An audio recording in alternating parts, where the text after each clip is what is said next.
अलग अलग विस्ताરની અંદર अलग अलग ક્ષેત્રમાં કામ કરતા હતા આપણા ભાઈ ઈશુદાનભાઈ આપણે બધા ઓળખીએ છીએ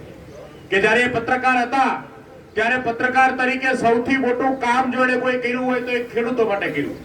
આજે ગુજરાત સૌરાષ્ટ્રની અંદર આખા ગુજરાતમાં જ્યાં જાઓ ત્યાં ખેડૂત કોઈ પત્રકારને ઓળખતા હોય અને એ પત્રકારે ખેડૂતો માટે સતત જે અવાજ ઉઠાવ્યો હોય એવો ભાઈ ઈશુદાનભાઈ ગઢવી એને પત્રકાર તરીકે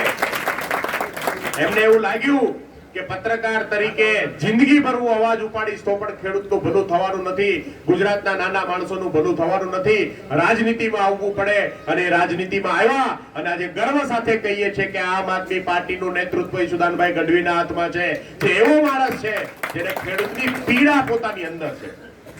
તમે જુઓ ગુજરાતમાં જેટલા પણ યુવાનો આમ આદમી પાર્ટીના આખા હવનની અંદર આહુતિઓ આપે છે એ એવા ઘરમાંથી એવા પરિવારમાંથી આવતા લોકો છે કે જેમણે પોતે આ પીડાઓનો અનુભવ કર્યો છે, પોતે દુઃખ જોયું છે, પોતે ગરીબાઈ જોઈ છે અને એટલા માટે ગુજરાતને આ પીડામાંથી મુક્ત કરવા માટે આમ આદમી પાર્ટીમાં આવ્યા છે।